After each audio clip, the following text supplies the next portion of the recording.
In this video, we are going to see how we can save Google Docs whenever you make any changes. So let's say this is my document, and make sure it is named properly at the top.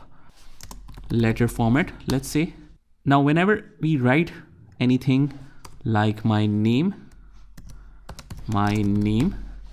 you can see at the top that it will automatically save it for you as soon as you make any changes. So let's say I write regards. So as soon as you have the internet connection, it will save this automatically to Drive, and you don't need to do much. And also, if you click on it, it says this document is not ready for offline use. You can turn it on, which we will see later on in the series of the videos. But if you lose an internet connection, you can't edit this document to access your documents without an internet connection.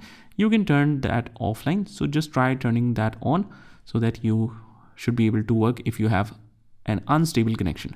But basically, to save it, you don't need to do much. As soon as you write something, it will automatically save it for you as soon as you have the document name inserted.